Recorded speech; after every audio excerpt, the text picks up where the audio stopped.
Good morning, Race. KJ here. Today is day 12 of testimony in the Lori Daybell Hussey trial. We are getting ready to go through another day of just gut-punching stuff. I want to welcome all of y'all here. It's day 17 total, if you include jury selection and voir dire. FBI forensic anthropologist Angie Christensen will be back on the stand.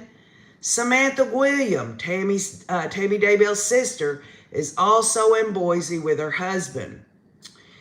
In the courtroom, Samantha Williams, which is Tammy Daybell's sister, and her husband, Jason Williams, are there. Kay and Larry Woodcock are back today. Many spectators tell me they're here for the first time. One came from Arizona just for this. Other spectators have been here daily. Now, Lori just walked into the courtroom. She's wearing zebrish white and black painted pants, a black top and a black jacket. She is chatting and smiling with her attorneys, and somebody needs to smack the shit out of that woman.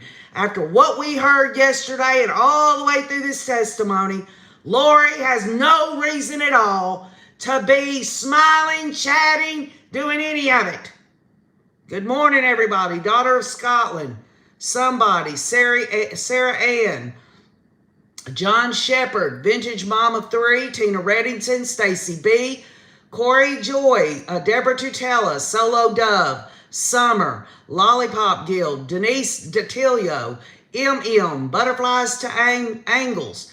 The Betty Boop, 1979 ACR, Sewing Girl, Okie Dokie, Maria P, Miss Frisco Wynn, J.M., Carrie Ann, Paula, Janae Jones, Macy Cavanaugh, Suzanne Tracy, Ann Gibson, Beverly Slay, Renee, Kathy Hull, Lena Howery, Rita Lou, Lisa Fisher, Amy Minter, Dorothy, Liza Joe, Olive Heatley, ABZE, Sugar Butt Starburst, Jody Allen, Pam Keith, Grammy B. Good morning, everybody. Let me just say this off the bat. I didn't sleep very good last night. A lot of things on my mind personally, but that's neither here nor there. Also, I am fighting allergies, so I might have to step away a couple of times to blow my nose. I hope that none of us have to get too emotional today, but this case has done nothing but tear my heart out and feed it to me. Also, let's keep the victims' family members in our thoughts and prayers, y'all. If we think we're getting gut punched, do you think these victims' family members, Cresha K. Easton of Difficult Research, Kay and Larry, Tammy's family, other family members that Nate has done interviews with, the bottom line is these people are traumatized, and we need to keep that in mind. John Pryor, Chad's attorney, just walked in. I imagine he'll want to hear what Samantha Williams has to say. And I responded to a comment from someone, and I can't remember their name. They could not understand why Chad's attorney was able to attend Lori's trial. As many of the Rays know on here, this is a conspiracy to commit murder case. Chad Daybell's attorney has every right in the world to come see what he's facing. The bottom line is that Chad is screwed. Chad is a freaking damn serial killer, and I can't wait for him to go down. The bailiff is reading instructions to the audience. He reminds everyone to follow the courtroom order, turn phones off, be quiet, and not cause disruptions. And speaking of that, any of the Rays in here, y'all see any questions that y'all know the answers to, and I can't get to them, I'm asking the Rays to help OKJ out. Also, if you see any bots, derogatory comments, crappy stuff that people want to say out of nowhere, please ignore it, block it, or report it. Also, let's try our very best here on this channel. Can we please stay focused on what this testimony is in front of us that we're having to absorb and take in? I'm not telling everyone on here that you can't speak of other things, but the bottom line is why would you? Why would you want to talk about other things when we've got this stuff in front of us? You know what I'm saying? So let's try our best to get justice through understanding. This is 2 years coming. More for the victims' family members. They've been waiting for justice to be served. Let's get focused in. Let's just do the best we can do, all right? Now, Chad and Tammy Daybell were married nearly 30 years before she died. This is the first time Samantha William has seen Chad's new wife, Lori Hussey Daybell, in person. And as many of y'all recall, she did an interview. I forgot if it was 48 Hours or I'm not sure which news program it was, but she spoke about how when she heard that Chad had gotten married so quickly, it threw her for a loop. She just couldn't understand any of that. But she didn't go into so much that we had an idea of where she stood. So, again, there are people on this channel who are a hell of a lot more brilliant than me, have said that they believe, and I've read the chat so far, that they believe she will be going on the stand soon. And make no mistake, y'all, the bottom line is Chad Daybell murdered his wife for that damn whore, okay? That's what he did. He did it to get his damn wuss, and he did it to get the money, okay? We know it to be true. Bullseye said, didn't Samantha say Chad controlled Tammy? Well, yeah, I think so. I married my husband after 4 days, still together after 14 years, says Melissa Krantz. And you think about that, the years that Tammy Daybell gave to that damn asshole. What she did, she gave him all his children. She worked a full-time job. She absolutely did everything in her power to uplift him, put him up on high so that he could succeed in life. Good morning, Julie Coe. Good morning, Mom on the Case.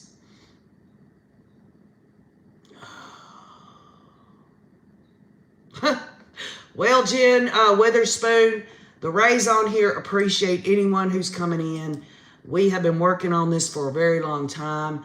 There was testimony yesterday that we knew it was going to come, but it was like for it to be broke down like that, and then listening to the audio last night, all I kept thinking about was Cresha and Larry and Kay and these, and the other victims' family members that love JJ and Tylee. To have to deal with this, we're going to hear some more of this today, y'all. I mean, it's devastating for them. I cannot begin to think what they might be thinking and feeling. All I know for sure is that they have to have trauma. They just have to. There appears to be tech issues as courthouse staff are working on some computers up by the judge's chair. Judge Boyce has not entered the courtroom yet.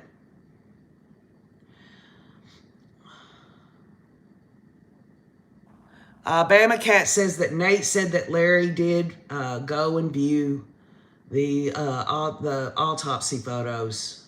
He's a bigger man than... I couldn't do it, y'all. I couldn't do it. I guess I'm a wimp. I couldn't do it. It hurts me to even think that he'd have to do that.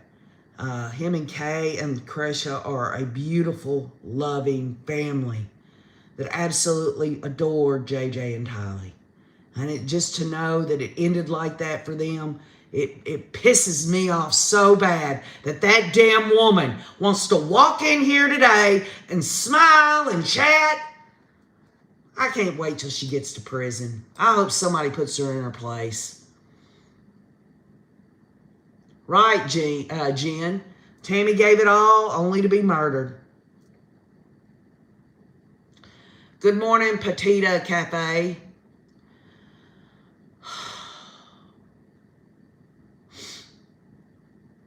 I appreciate everyone on here that really don't know who KJ and the Ray is, that y'all understand that You know, this channel is really not for everyone, but everyone is welcome.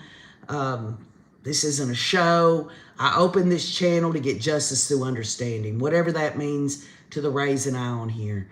You're very welcome to be here. It's just so absolutely devastating what this case represents. Maria P. says, the verbal description alone was horrible. I couldn't look at those pictures, and I'm an RN. That tells y'all everything you need to know. There are people strong enough to be able to look at through this through a medical, scientific, forensic kind of way. I couldn't do it. I couldn't do it. Janae Jones says, Charles Vallow too. He gave Lori and her children a good life. She murdered him for it. Thank you, Bullseye. Jean P., good morning. Good morning, Stephanie B. Good morning, Roxy. How many more weeks? I'm ready for the closing and the verdict. I'm ready for justice, says Shan Banna.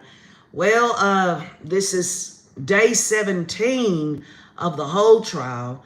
And Rachel Smith says that it's clicking right along enough for them to take a day off. The bottom line is however it unfolds, I can only speak for myself. I want to know as much as I can know. You know, there are certain areas in my life that I do like that instant gratification. I'm a very impatient person, but out of respect for the victims and the victims' family members, I just want to see it unfold however it's going to.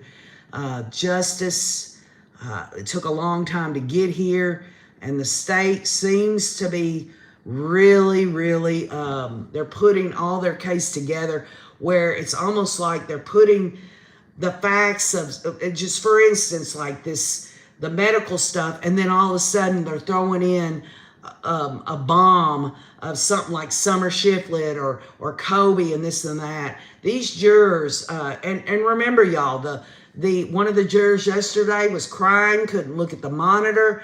These jurors have a big responsibility, and I've been praying every day that they will be able to move forward after leaving this trial with some healing, whatever that takes for any of these jurors. This is a civic duty that they've taken on. Some of them, I'm assuming, don't really want to be there. I don't know many jurors that want to sit on a triple murder trial of this magnitude, where you've got beautiful children that are being murdered and mutilated and desecrated. Now, Judge Boyce is now on the bench, and the jurors are being brought in. Vix Tech says, God bless the jurors. Good morning, Kathy Barella.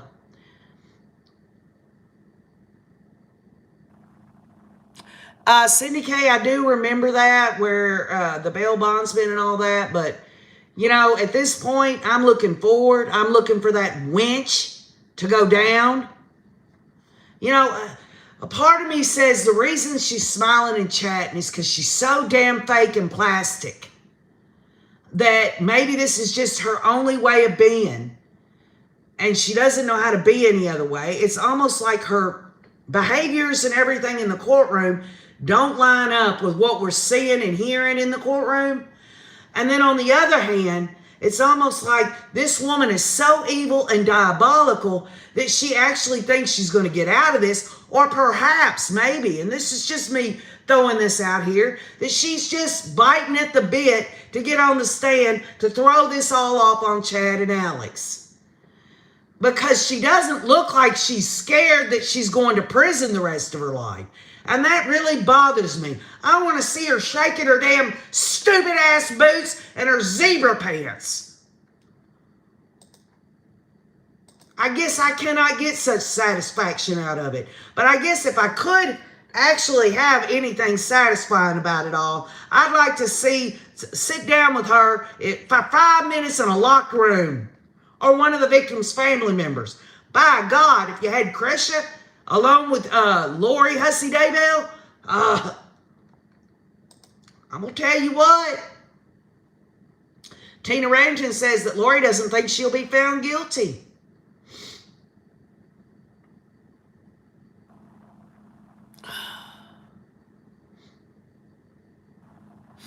She is a zombie, says Denise. Y'all, Boyce is on the bench. I'm just waiting for an update here. Olive says that Lori's just delusional. She thinks she didn't actually do the deed, that she thinks she's going to get out of it. Well, Lori needs to be schooled on Idaho law because her shit is going down. It's going down. And just a reminder to anybody that's not used to being on here, if you don't like the foul language, the colorful language, however you want to label it, please leave, because I'm an old country girl and I'm going to express myself.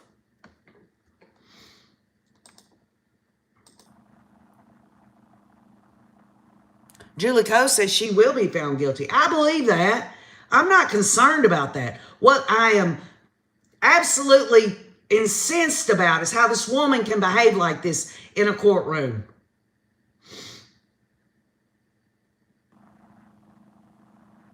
Deborah Tutela says Jesus Christ never killed. Why does she think that that's okay? Oh yeah, these people, they want to talk about patterns and how they want to pattern themselves after figures in their religion or whatever. Give me a break. I think Summer really summed it up when she told Lori on that phone call. There is nothing. There's nothing in the scriptures that says it's okay to murder children, to harm a child. Barbara Porter, we're waiting on Judge Boyce. Hebooks 62 says world-class acting. She's gonna act it out. All right, y'all, here we go. Buckle up, buttercups, and be there for old KJ. Y'all know how I get. Rachel Smith pulls up an image on the big screen showing Tylee's pelvic bone from 2 different angles. Christensen points out 5 areas of sharp impact on the bone. Y'all, I knew we were going to have to start out with this in the morning, but, you know, this is sucking the life right out of me. I need your strength, Rays. I need your strength.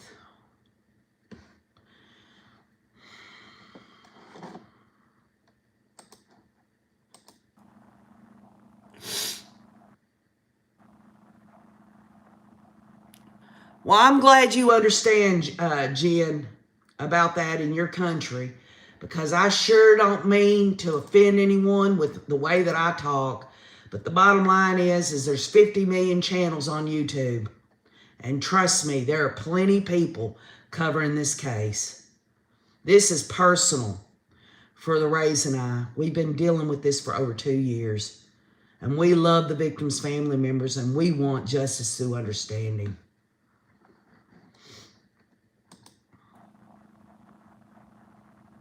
Niecy said Lori's been a manipulator all her life.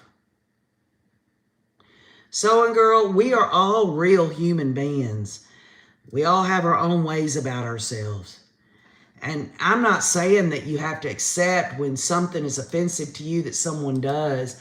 I just think that people should ultimately understand that everyone's going to be who they are. All right, y'all. The general location of the sharp impact in the pelvic area is inconsistent with dismemberment, Christensen says.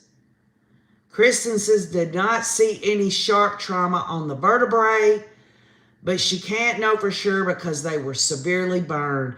So this anthropologist from Quantico, Virginia, who's got almost 20 years of experience, who also has experience in dismemberment of body, is saying that this is inconsistent. It doesn't look like dismemberment.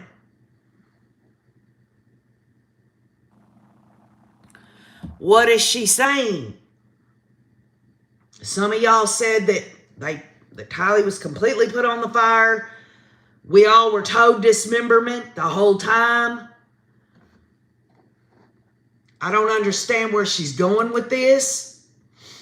Stacy B says normally it's at the joints, and yesterday we learned that this wasn't something that she thought was joint by joint when you dismember a body. because, and I'm just going to speak it, y'all. I'm trying to remove myself from this heartache. But in the joint areas, it's just weaker there. It's easier to get into.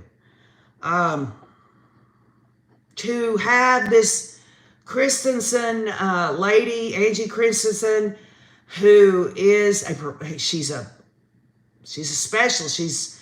She's an expert. To say it's inconsistent with dismemberment, that's something new for OKJ. I hope that she's going to elaborate on this, because the Rays know on here that that's what we've been told for 2 freaking years.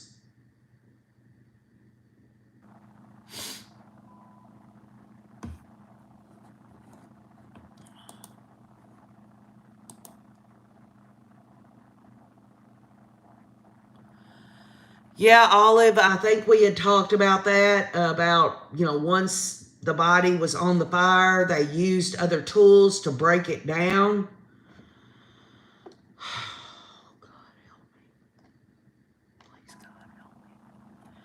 We now see photos of the right hip bone. There are 6 areas of sharp alterations on this bone, which Christensen points out with a laser pointer.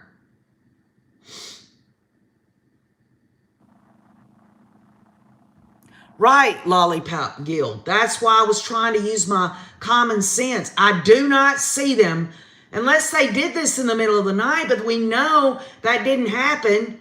It was in the daytime that Alex was out there for 2.5 hours. It doesn't make sense unless they concealed the body with, say, they took the whole body, it was rolled up in something, and they rode it out there, carried it out there with maybe, or put it in bags or something to conceal it, maybe put some twigs and leaves or branches or something in the middle of the day. I can't see a whole body being taken to the fire pit in the middle of the damn day.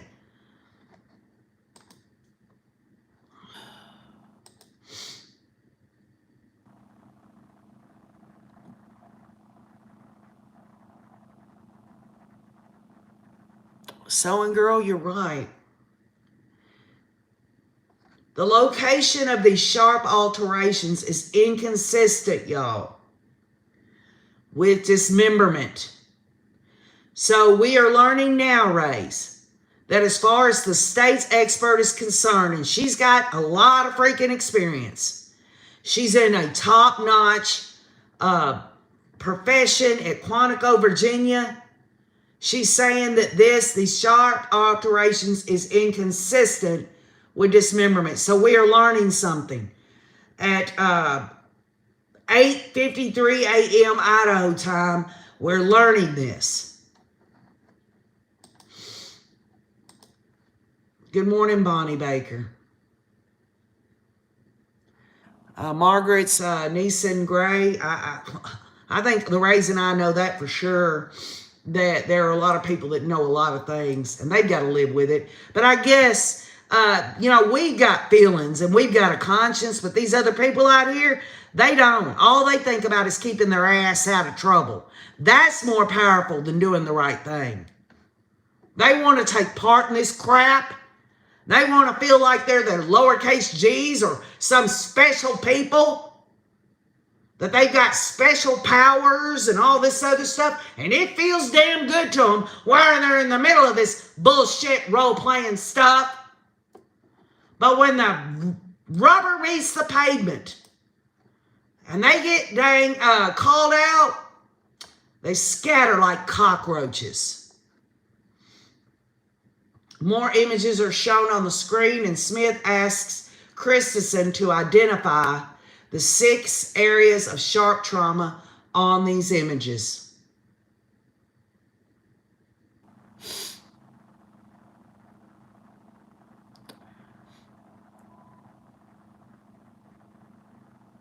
Ten says the body wasn't burning fast enough, so they probably started getting nervous and started hacking on it.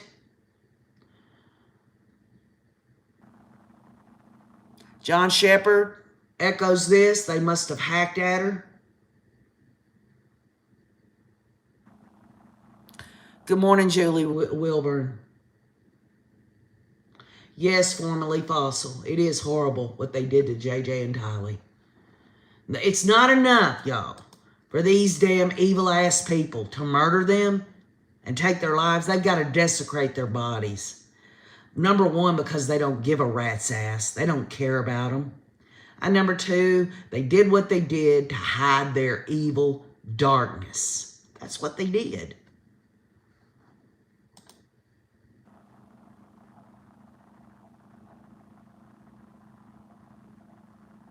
Right, Maggie.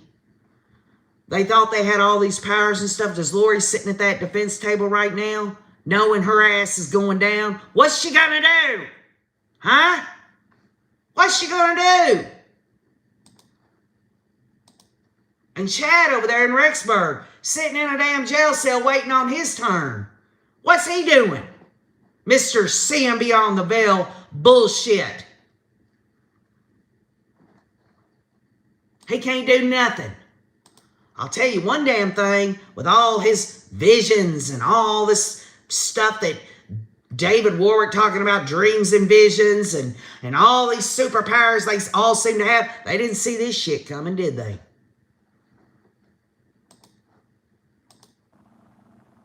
Kathleen Curtis says pure demonic evil.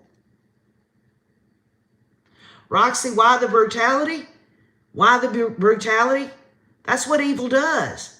This is another reason why a lot of people, well, I can only speak for me, but I'm just going to theorize. Many people are watching this case not for entertainment. They're watching it so they can see how evil people behave and operate to protect themselves. That's my opinion. You don't know something unless you learn it, and you learn how to protect yourself by the behaviors of other people.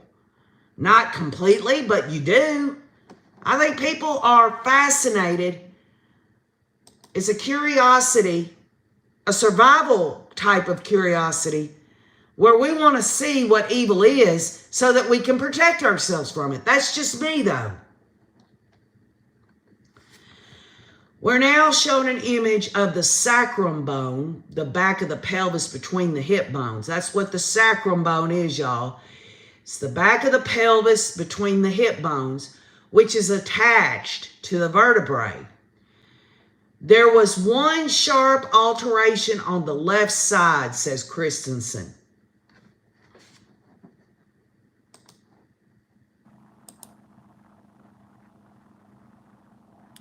MJ says, monsters walk among us. You're right about that. You're right about that. How many times have we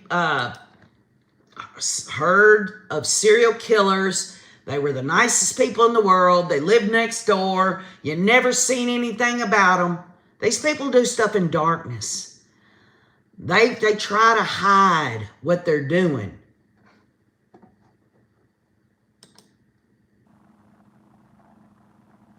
That's right, somebody. They could be our next door neighbor.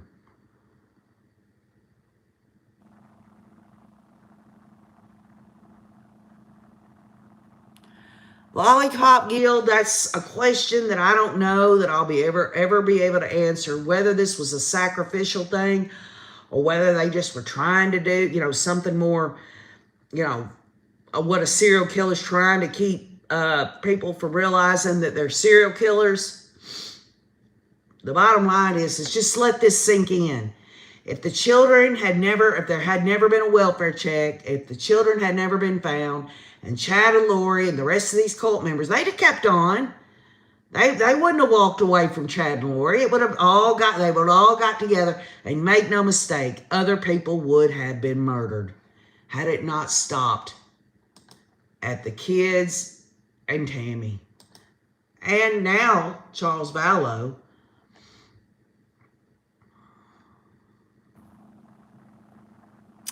We're now shown an x-ray image of the sacrum and 4 vertebrae. There was no evidence of sharp trauma on the x-ray, but Christensen says trauma is often not visible in a radiograph image. Smith has no further questions for Christensen, and I'm going to tell y'all now, I'm not in the mood for John Thomas, that dumbass, to get up there and talk about anything. I mean, what is he going to do this time? Well, I saw a Hollywood movie a while back, and hey, expert Christensen here. On this movie, they said this or this or this. It was the Chainsaw Massacre, or it was this or that. John Thomas needs to sit down. Good morning, Fiona. Good morning, Teresa Moore. Did you ever watch the Megan interview about the Cox family? I'm going to be honest with y'all. When I get done with this at the end of the day, I give myself a little time, and then I listen to the audio, and then I go to bed. I took this on for the Rays. They deserve it for all the times they were there for me. I'm going to be there for them. I haven't had a chance to see all these interviews. I appreciate everyone alerting me to it, but the bottom line is this is enough to take in as it is. Tracy Dale says, not in the mood for Thomas's stuff there. Good morning, Carolyn A. So we're waiting on the defense to cross-examine Angie Christensen, who is an anthropologist. She is in Quantico, Virginia. She's got about 20 years experience. John Thomas will conduct cross-examination of Dr. Christensen. He asks about the injuries not being consistent with a dismemberment type case. He asks how many dismemberment cases she has done over her career. She says a handful, probably fewer than 10. Christensen says it's constantly reading case studies and reports about dismemberment cases. She says typical dismemberment cases are done by cutting around the joints, and that was not done with Tylee.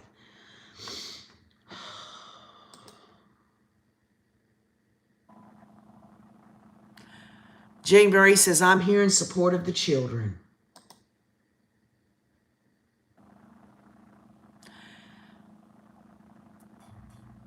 RDNA says, how much do you know, John Thomas?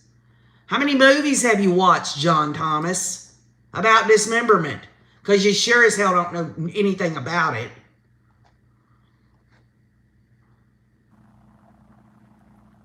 So I have to add this testimony of the state's expert that Tylee was not dismembered by joint. That is something I'm going to have to reevaluate in terms of how that all was done, how they could have done that. And make no mistake, y'all, Alex was there 2.5 hours before he took off to go get him some Del Taco because he worked up an appetite. Chad Daybell had to have really been out there after Alex left because Tammy was going to be home sometime that evening. He had to have all of that done. And I'm just telling y'all, I can't believe that they're not bringing up that they found any kind of accelerant or anything on Tylee's remains. Because how do you do that? How do you burn a body in that amount of time? Even if you are still burning it before Tammy gets home.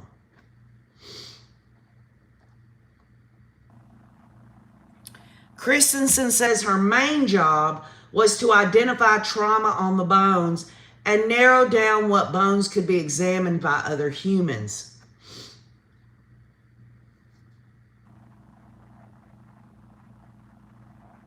You think so, Lisa Vega? Sewing Girl says it takes at least 8 hours to burn a body. Retro Bebop 61 says these monsters hacked at poor Tylee. MN says justice for the children. Kathleen Curtis says we've been socially engineered through movies. Astro says someone needs to hit John Thomas with a 2x4. Well, you don't want to, Lori ain't going to want John Thomas to be hit by a 2x4, don't you know? She's got to use those. She's got to make sure that whoever she's having sex with, that they strap that on so they don't fall in.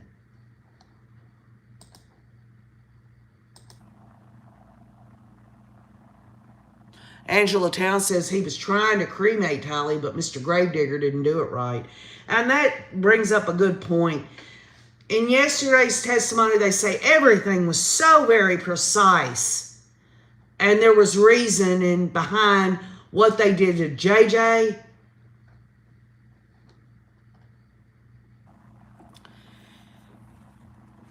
In this particular case, what types of instruments were used based on your professional experience, training, research, and review of other articles?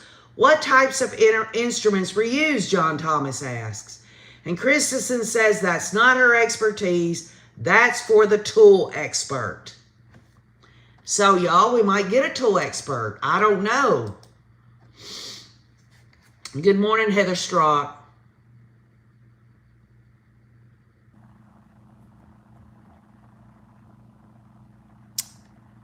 You know, I don't know, Astra, if Alex used Tylee's card or not. I don't know.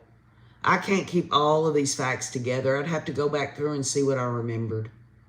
I'm trying to stay focused on what we're learning and everything here that's unfolding.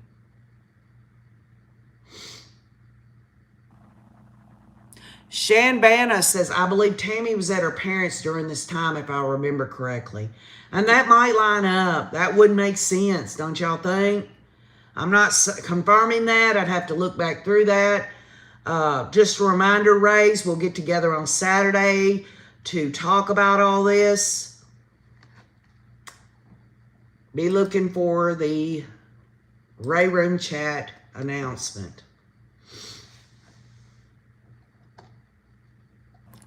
Thomas asked how long Tylee's exam took, and Christensen needs to refer to her notes. She says she began her exam on August 23rd of 2020 and completed her final report on September 22nd, y'all, of 2020. Y'all think about that. She finishes up a report September 22nd of 2020, 1 year anniversary of the last time J.J. Vallow was seen alive. Some of y'all believe he died September 23rd overnight. I believe he died on September 22nd, sometime that Sunday afternoon into the evening. She says generally she's only working one case at a time. Thomas has no further questions for Christensen. You're welcome, Norma. And I want to thank everyone again for being here. Many of y'all are at work. Some of y'all work out of your home. Some of y'all are doing chores. Some of y'all are just taking it easy. Some of y'all are doing different things, and I appreciate y'all listening along and adding any comments that you feel are pertinent. KJ is very, very honored that you would be here with me today and every day. This is tough stuff, y'all. Gene P., Chad was at home the same day. This is in the indictment. If you go back and look to it, he was home that Sunday upping Tammy's life insurance with Tammy. It says it in the indictment. She signed too. The same day that Lori, Alex, Tylee, and JJ are at Yellowstone.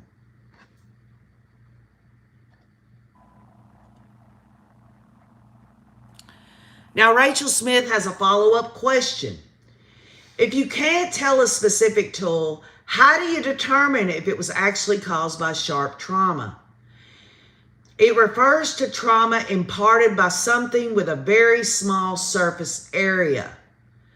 This is different than blunt trauma, which is imparted by an object with a large surface area, Christensen explains. No further questions, and Christensen is released from the witness stand.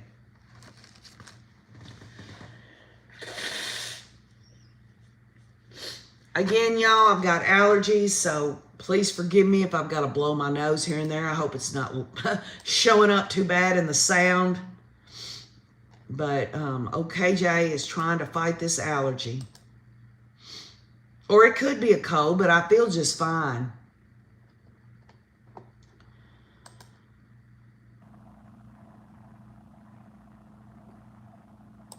Yeah, all you have to look, GP, is look in the murder indictment. It's very clear in there.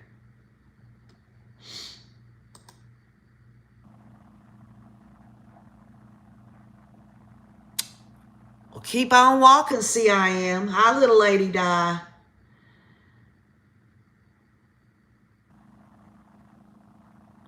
Stephanie B, it's been a humbling experience for me to do this over the last 2 years with the Rays. The victims' family members, what they've got to say, how they're doing is the priority, will always be the priority. For those that do not know, that are new here and maybe do not know, there is a channel on YouTube called Difficult Research. Ray's put it in the comments for old KJ, please. It's Cresha K. Easton of Difficult Research. She has a channel where she researches. She's got one hell of a catalog. She is the aunt of J.J. Vallow, and her mother and father are Larry and Kay Woodcock, and Charles Vallow was her uncle. So please go visit her channel, subscribe to it. She's got a lot to say, and people should really listen to what she has to say. Thank you, Jody Allen. Thank you, Sugar Butt Starburst.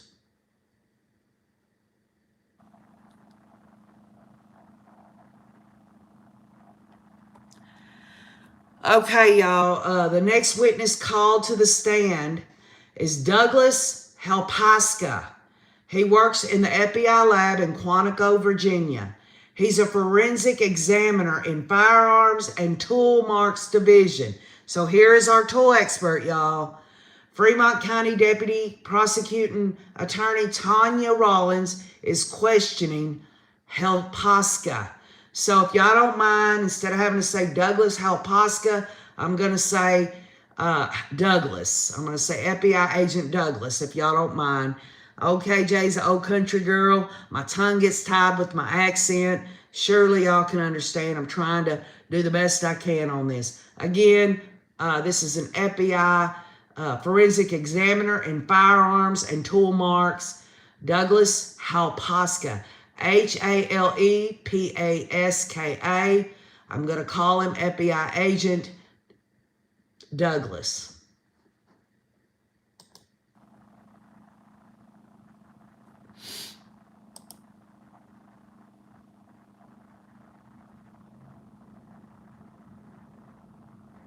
Yes, Cindy K. I wasn't sure if there was going to be a tool expert, but surely it's like, well, if you've got someone on the stand saying, I don't do the tools, seems like that would be the logical thing. Hello, Mark McGarry. How are you? I've read your comments on yesterday's testimony. It's very, very enlightening. I know that Mr. M, he knows that Chad is a sick, twisted serial killer.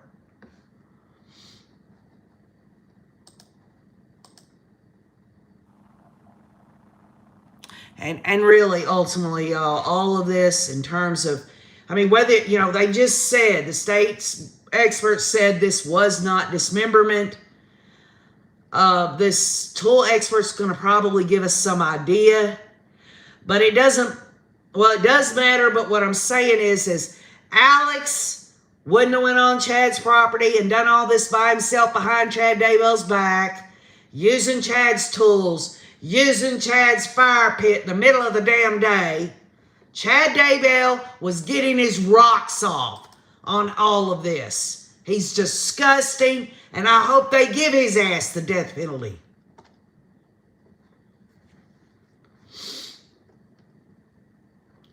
Now, Douglas, this FBI Douglas, explains the training he received to be a tool mark examiner. He's worked with tools and firearms in different training facilities and has passed several oral and written exams. FBI agent Douglas has worked at the Quantico lab for over 13 years. Evidence typically arrives via FedEx, but sometimes it's hand delivered. Someone receives the evidence, enters it into a software system, takes inventory, and puts together an examination plan. And for those that don't, that maybe are in other countries, you talking about the United States of America in terms of forensics and the FBI, Federal Bureau of Investigation, Quantico, Virginia is the gold standard. We're talking the real deal.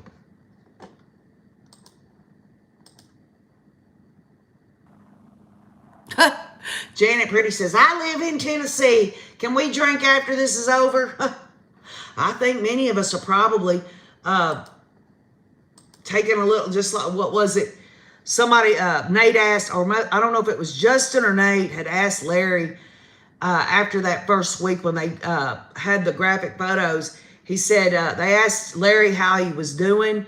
He said, I've been praying a lot, and a bourbon helps. So, it is what it is.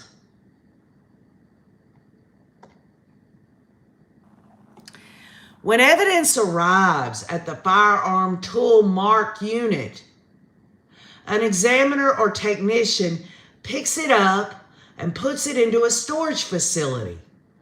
Douglas recalls receiving the evidence from the Ada County Coroner's Office. And again, y'all, these added resources from the Federal Bureau of Investigation is all tied in to the fact that these children were murdered. The FBI gets involved in the search for children or the investigation. They lean into their resources and go and get in collaboration with these different local, city, county, state law enforcement agencies, and they work together, collaborate together, and they develop the evidence to present as to what we're now learning about now.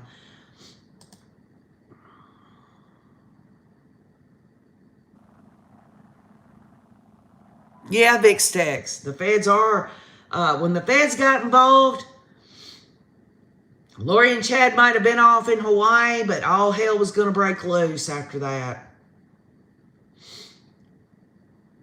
Now, this FBI agent Douglas asked to review his notes.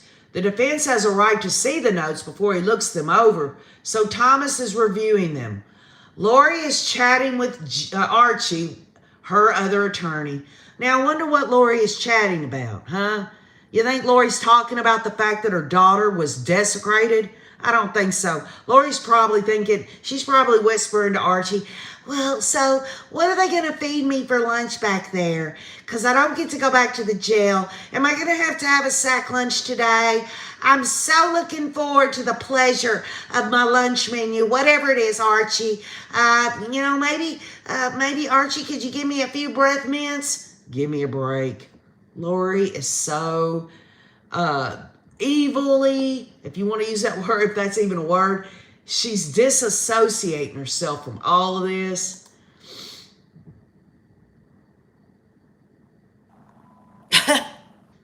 Tina Reddington says, do you think Thomas has any idea what he's looking at? No, not at all. But he's got to let them jurors think that he knows what he's doing. Maybe John Thomas is in the wrong line of work. Maybe he needs to go on like some kind of show where they talk about like movies and things like that. One of these quiz shows. He knows all about these Hollywood movies. He don't know much about doing lawyering. But then again, y'all, let's get realistic. Lori deserves a robust defense. They're meeting the minimum requirements in Idaho law as defense attorneys. So at this moment, John Thomas is looking at this expert tool examiner from the FBI, his notes. He's probably looking at it with a blank look on his face. He probably don't know what the hell he's even looking at. Norma says, Lori's probably leaning over to Archie going, why can't I get a manicure and a pedi?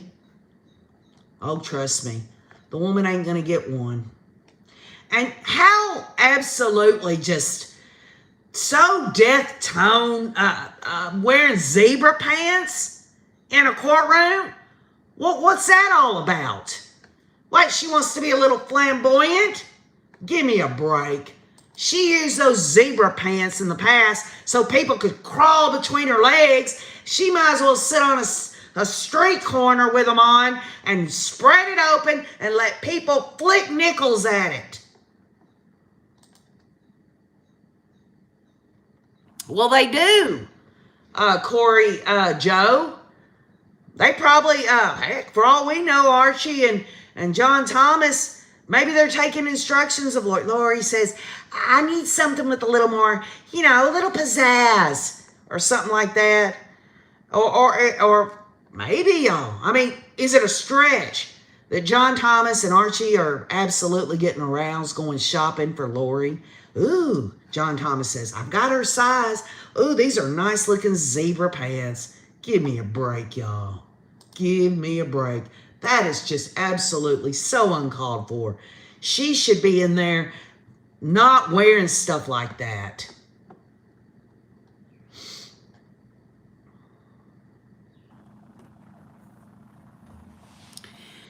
Now, this tool expert from the FBI, Douglas, explains the first thing he does in reviewing evidence is open up the package.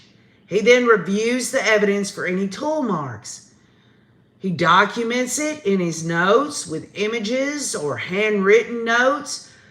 He says a tool can be thought of when two objects come in contact with each other.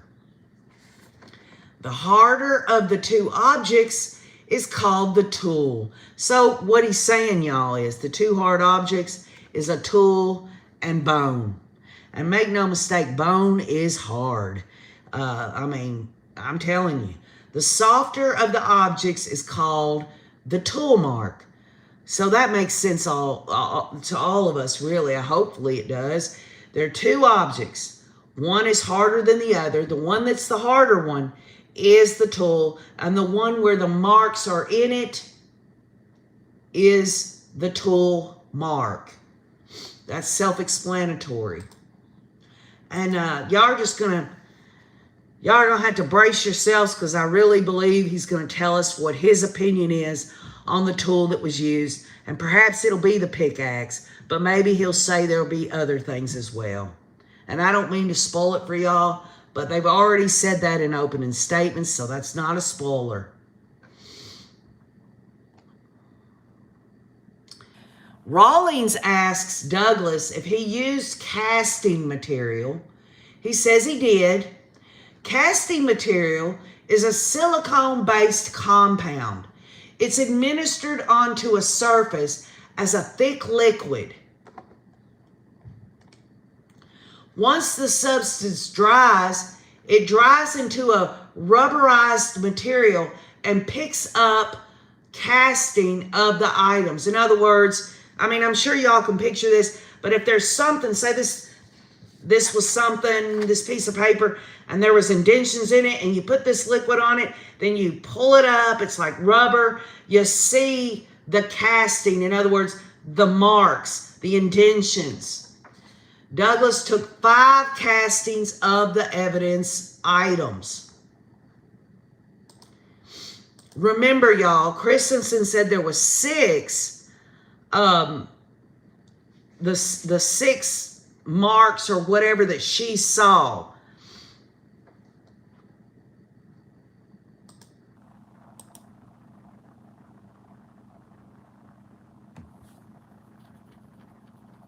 Well, I'll tell you what, in terms of Lori wearing whatever she's wearing in the courtroom, you know what they should do? They should give her one of those damn pageant sashes that says serial killer of the century, child killer, or something like that. Hussy.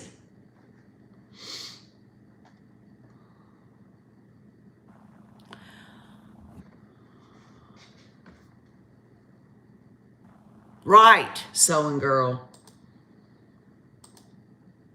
Miss Most Evil, says Astro.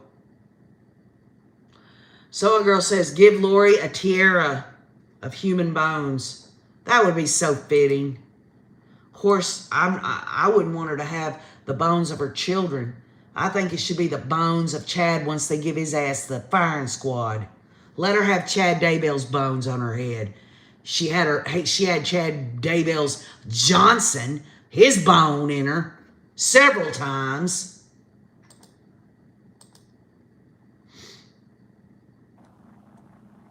Cruella, says Marvin. Now, this tool expert from the FBI, Douglas, explains types of tool marks and impressions that can be found on objects.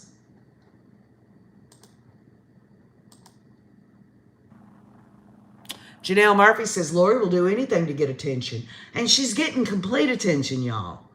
Of course, we know Lori's probably really kind of bummed out that she don't have a camera to look into and strike a pose. She can't accept that they would have cameras in there to give her the queen treatment. But you know it, and I know it. She knows that everyone's looking at her. She just thinks they're looking at her because she's all that in a damn box of crackers. The bottom line is they're looking at her in disgust. And you can almost imagine the looks on these jurors' faces looking over at her. It's got to be really, really pathetic. Somebody says, but I'm just so photogenic.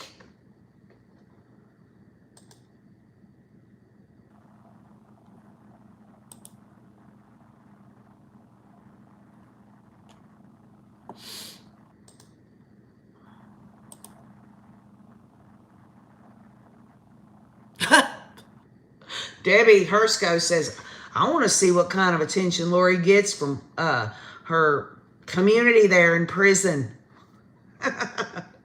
Oh, she's going to get a lot of attention. Make no mistake. If Lori thinks that she's going to be the one that's going to be served by her fellow community prison members, she's going to be serving it up to all of them, if you know what I mean. Just in order, she's going to have to do a lot of things for these prisoners to keep her ass from getting stomped.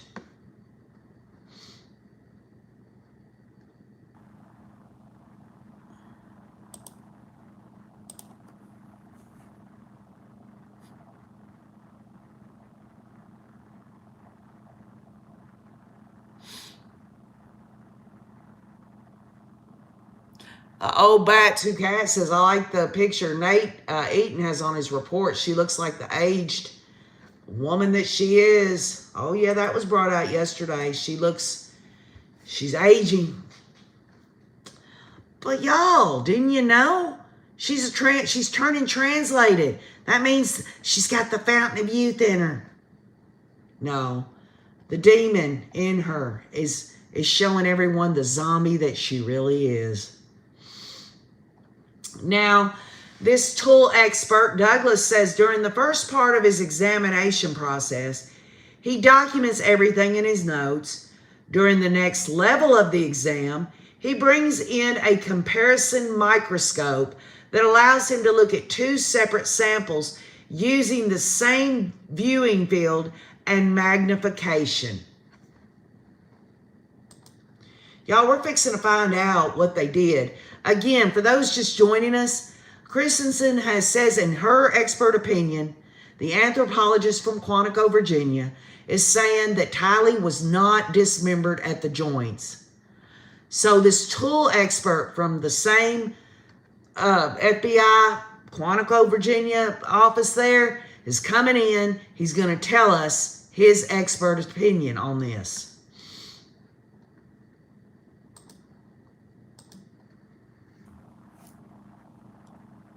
And let's just keep in mind, y'all, that Lori is sitting in there right now listening to this testimony.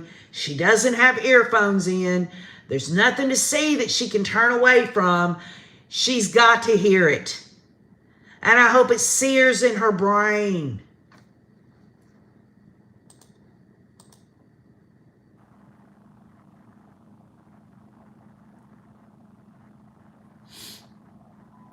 Y'all, this is my opinion about the May 4th scheduling conference for Chad Chin Daybell, that damn serial killer. My opinion. This is just me. I've been wrong many times. The Rays knows I've been wrong many times. They're going to give him his court date on that date. Tammy Daybell's birthday. And it's quite fitting. Don't y'all agree? And I find it very interesting that after the fact, before all the murders, it was okay for Chad and Lori to have a adulterous sexual affair because they'd been married in different lives. Although Chad makes sure to tell the inner circle there, don't tell anybody. But the bottom line is after everyone's murdered, they're all saying, "Oh, Tammy's come to me." Chad says she's come to the kids. And all that. Tammy knew that this was the second segment of my life. And Lori's on the phone with Kobe saying, the kids are fine now. The kids understand. These people are freaking idiots. Now, Tanya Rollins asked to admit some photographs. John Thomas looks over them and says he has a question for Rollins. They walk into the corner of the courtroom. There's no white noise today. Judge Boyce says there are some technical issues that should hopefully be resolved during lunch.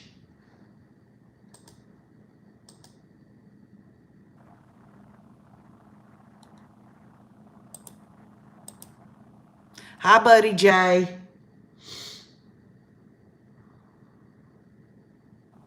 One could only hope, Denise. Mark McGarry says the emotional need as comparative to Jack the Ripper. I couldn't agree more. Yes, Bama Cap. Thomas has asked for a moment with the state. Rollins is wanting to admit photos.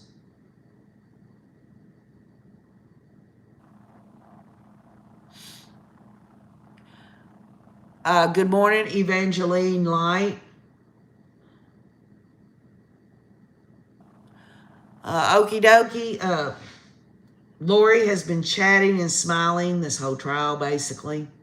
The only time she really showed any kind of discomfort, and I'm not even talking about this whole bullshit about her crying and wiping her eyes. I'm talking about the only time she actually had some discomfort was when she didn't get her way about being away from the graphic photos. That's the only time she's ever been upset. The rest of it's been a damn fake-ass lie. Now, John Thomas returns to his seat, and Tanya Rollins continues to question this tool expert, Douglas, about the photos. He says they are pictures taken during the exam period from February of 2021 to October of 2021.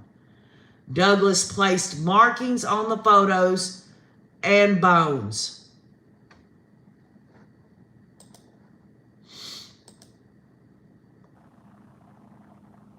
That's right, Cell 82. That was Chad Daybell's pickup line. We've been married in multiple probations. We've been married in different lives. We were married 3 planets ago. Or guess what? I'm not going to do it this time like that. I'm going to say, no, we hadn't never been married before anything. But, I see into the future beyond the veil. And I see that by the time we reach planet E4, that we've been married so many times. These people are nuts.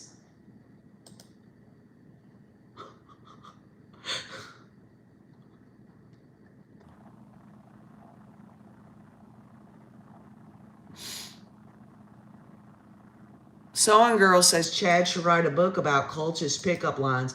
Well, I'll tell you what. If Chad writes another book in prison, there'll be people stupid enough to read that book to give him money so he'll have his commissary. He's going to need some serious hemorrhoidal preparation H cream for his behind after Bubba gets a hold of him every damn night, late in the night. Bend over, Chad.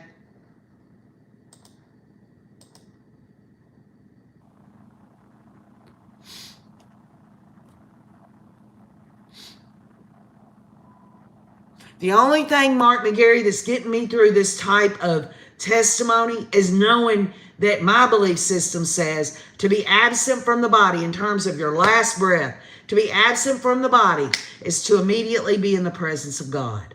Okay? That brings me comfort. That helps me move forward. And it doesn't hurt that the rays have been there to help get me through it.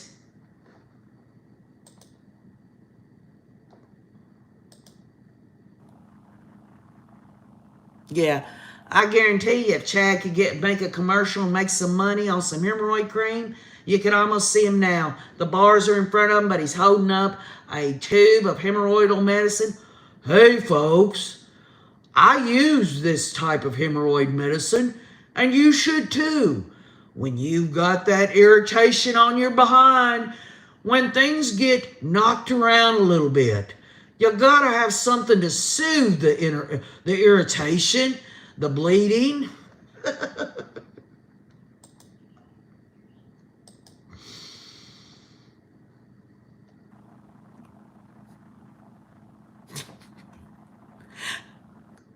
Y'all know how I am. I filter all this devastating stuff. I've got to. There ain't no way anyone's gonna stop me from dogging these damn cult members out, these murdering people. Bumblebee says Bubba's waiting for Chad. Bubba's in the background when Chad's in the commercial with his hemorrhoid cream. Bubba's standing behind him going,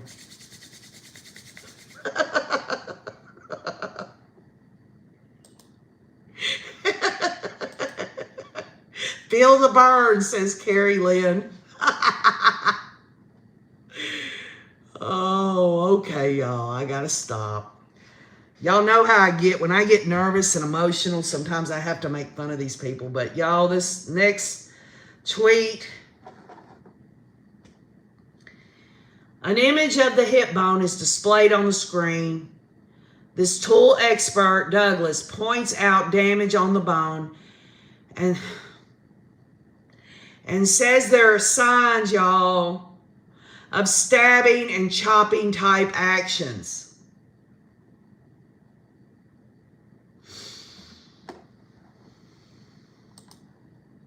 That son of a bitch. Both of them, Alex and Chad.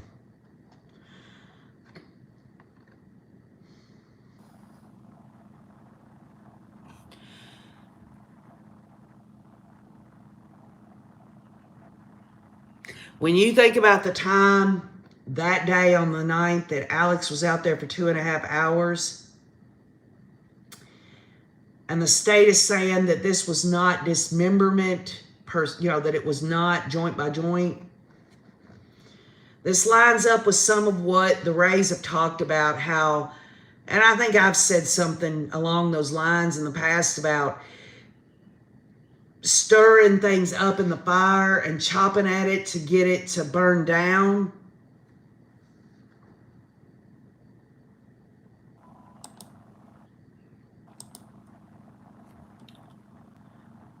I do not want to believe for a second, and I pray to God. I mean, they're never going to know. How can they know whether this was pre-mortem or at post-mortem? How are they going to know that?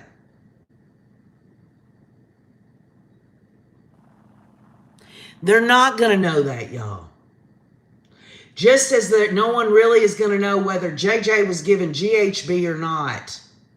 We're never going to know whether these signs of stabbing and chopping type actions happened before Tylee was murdered or after, in the process of concealing, altering her body, and destroying it. So, because we will not know unless he gives an opinion, and how can he? When you look at the results of what they did, the next photo is a close-up of the hip bone where Douglas says there was evidence of a stabbing action. He says you can actually see some of the bone here has begun to fracture and the force of the impact came down at a perpendicular angle. This fracturing that's occurring has been driven to the bone. The bone has a hard layer and a hollowed layer inside. This penetrated the hard layer into the hollow layer, and there was damage that occurred on the other side of the bone.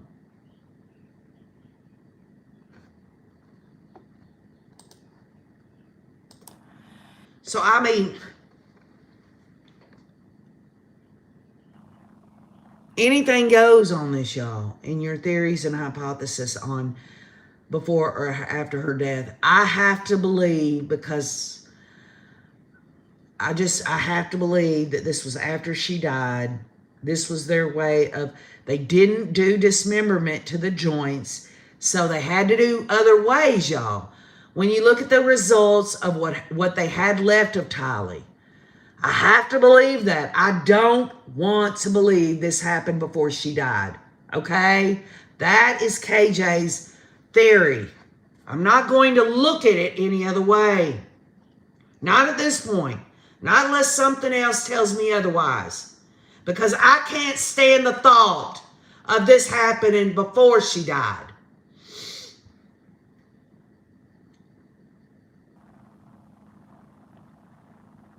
The tool expert applied the casting material to the damaged part of the bone and let it harden. He did this twice and was unable to identify any characteristics of the tool that possibly caused the damage. But as we all know, even though he didn't in this case, they had Tylee's DNA on a pickaxe.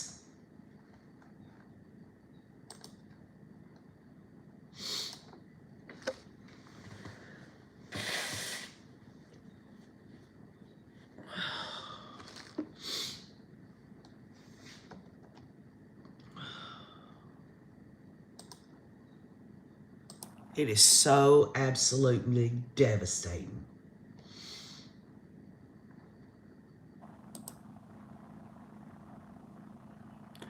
Lisa says Tylee was a tough chick. I don't think she was alive.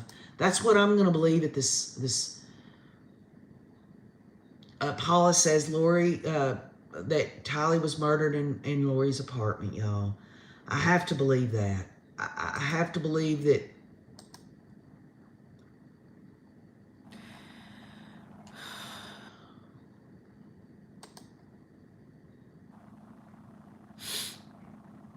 Okie dokie says Tylee, honoring her today.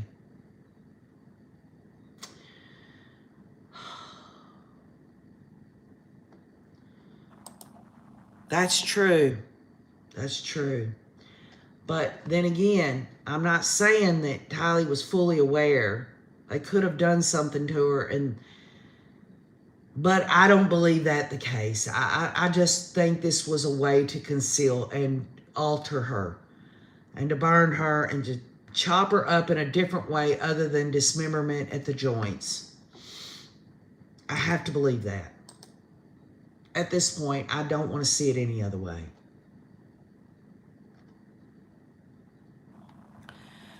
The next image shows more damage and fractures to the hip bone.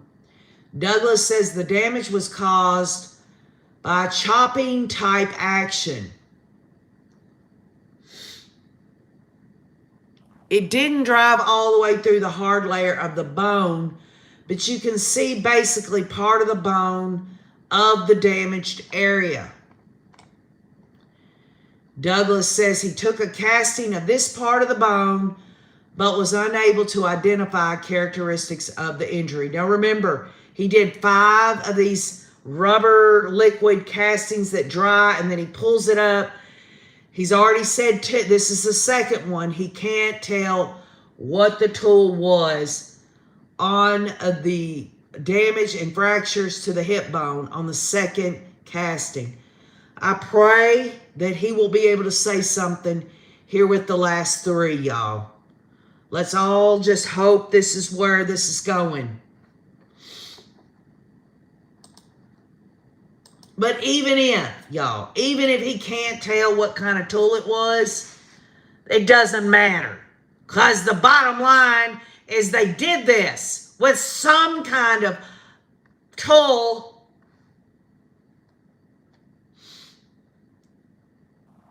The next slide shows multiple images. The top picture shows close-up images of the tool marks found on the bone. During the presentation, y'all, Lori is drawing or writing on her notepad, whispering to her attorneys, and drinking from a cup of water. And you know what? I just want to beat that woman to death. That's what I want to do.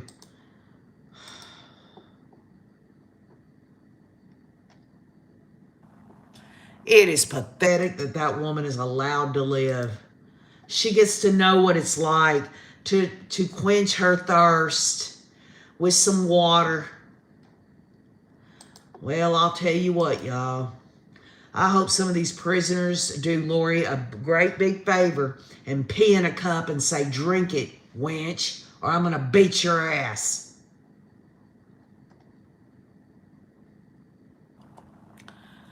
All right, y'all, this Douglas, this tool expert, wasn't able to determine the exact tools that caused the marks, but he speculates they came from a bladed tool such as a machete or a hatchet.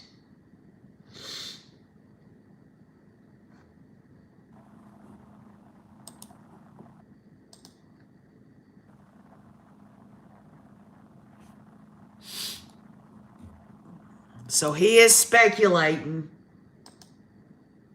It's got to be a sharp object, y'all.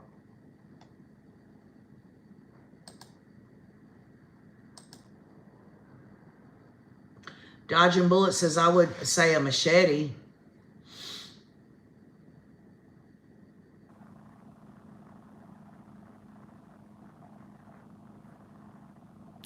Thank you, Stephanie Willow. Tina Reddington says they found both of those tools in the shed. But what's interesting about that, Tina, is they don't say anything about that in opening statement. They only talk about the pickaxe with Tylee's DNA on it. You would think they would go ahead and say, yes, these other tools had it too.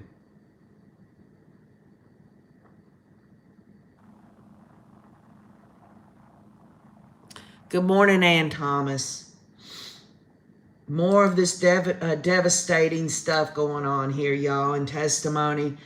It went from Christensen now to a tool expert in the FBI, Quantico, Virginia. He's on the stand. His name is FBI agent, I've been saying Douglas.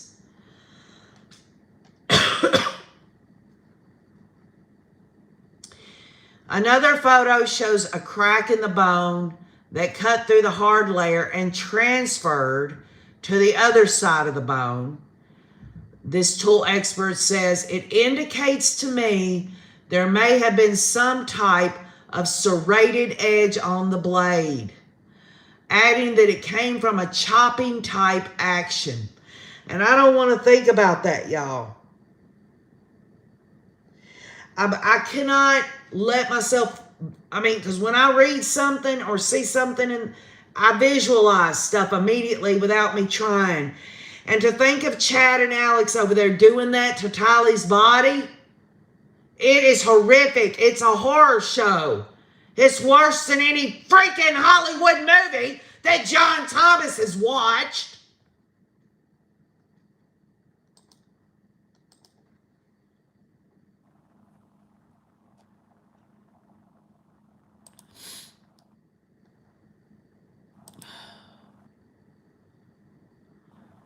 Maria P. says they found army knives in the garage. Cindy K. says the shed of horrors.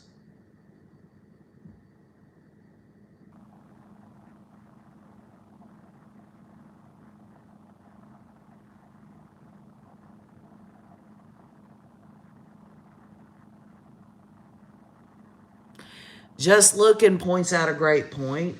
A pickaxe is not got a serrated edge on it. So this has to be a different And serrated means it's real sharp, for those that don't know what that means.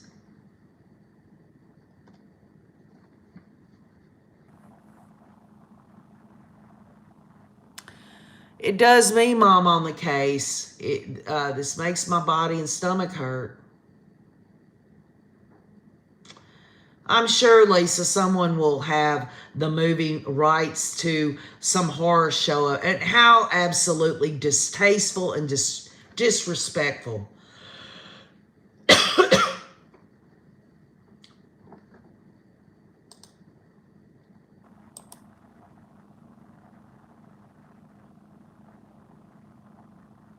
RDNAC says, now Chad knows what to expect. Well, he better. I bet his ass is puckering if John Pryor is filling him in. I know John Pryor's probably got an upswing on that damn flask of his. He knows. He knows Chad's going down. And that's a good question. Where did all the blood go? Well, most of us know that once someone dies, they're not, if you cut into them, they're not going to bleed. I'm sorry, y'all. I've got this allergy and this is tickling my throat.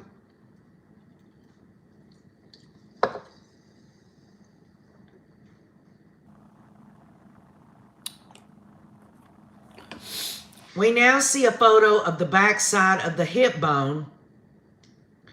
It shows damage from a stabbing type action that went through the bone to the outside. Douglas says, I believe it was some type of bladed tool like a knife.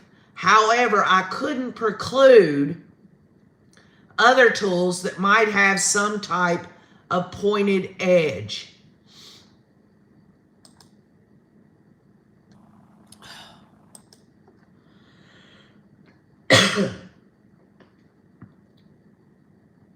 Now, serrated could be like a saw, but it also could mean real sharp, like a sharpened knife. Serrated.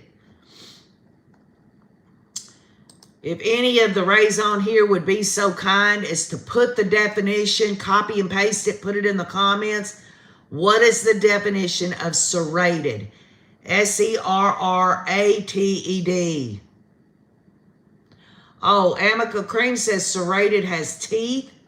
I always thought serrated also meant like real sharp. Y'all are correcting me. Thank you for educating me. Jean says a hacksaw, a chainsaw.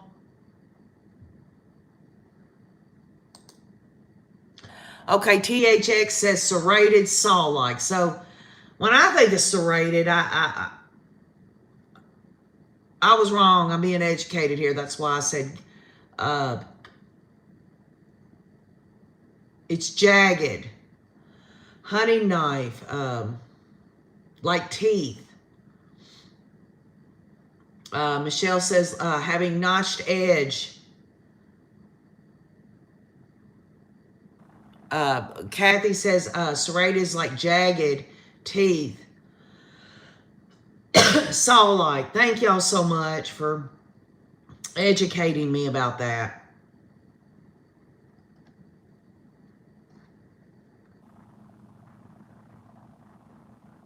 Thank you, Lisa. Thank you, Ashley. Thank you, Kathleen Curtis.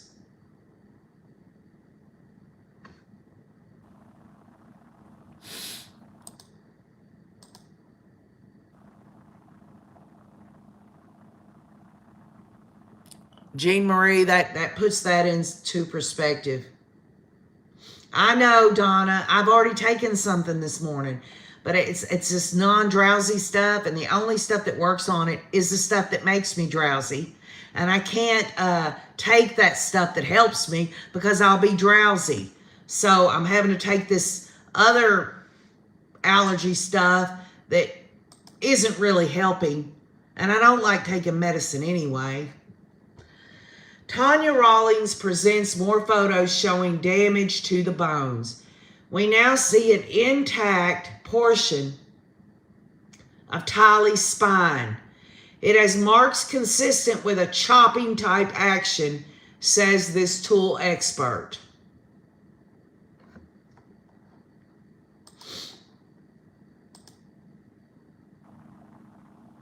Right, THX. Holy hell.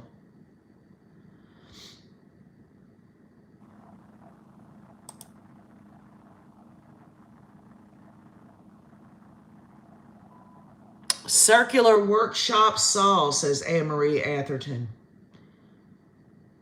Pickaxe is a shape end. Is Crescia in here? Is Crescia in here, y'all? I didn't see. Hey, Crescia, if you're in here. Oh, how you doing, honey? I love you. I didn't know if you was in court today or not. I'm thinking about you. I'm hoping you're doing okay. We all love you here, Crescia. I'm thinking of you so much.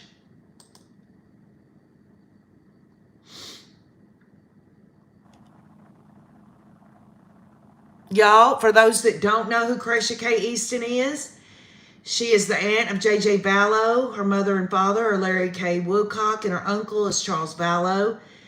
She has got a channel called Difficult Research. I hope you will do the right thing for yourself and for the victims' family members and go subscribe to her channel. She has a very thorough catalog, and I hope y'all will absolutely take advantage of that. Back to Country says, I love Crescia's channel.